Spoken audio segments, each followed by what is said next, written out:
Vsak izmed nas ima kdaj slab dan, ko se ne počuti najbolje. A nekatere stiske in žalosti ne minejo niti ob poslušanju glasne glasbe ali čez noč.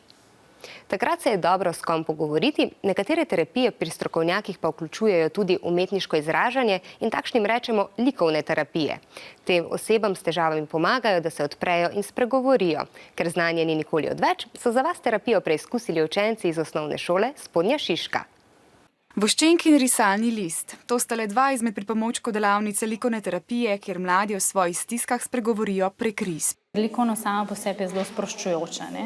Se videli tudi pri skupini v bistvu. Sploh nekako se niso poznali, sam na pogled, na začetku je bilo pač malo čuden, ampak potem skozi delo v paru, v skupini, zdaj je pa težko, da so malo tišje. Likovna terapija je primerna za vsakogar, predvsem pa za tiste, ki o svojih težavah ne znajo spregovoriti na glas oziroma jim je to pretežko.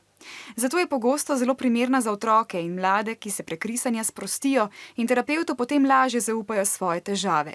Terapija poteka v skupini ali samo s terapevtko. Ko začnejo risati, pa se začnemo pogovarjati in pol v bistvu zelo lahko pogovor tudi steče. Ustvarjanje pa ni namenjeno le tistim, ki imajo težave. Sprosti lahko vsakogar. Ko ustvarjam, se sprostim, pa odmislim vse slabe stvari, pa tako, uživam. Včeraj sem imel en težek gornji nastop in takoj zatem je bila likovna. In jaz sem bil še vedno poln adrenalina, ker sem bil zelo živčen.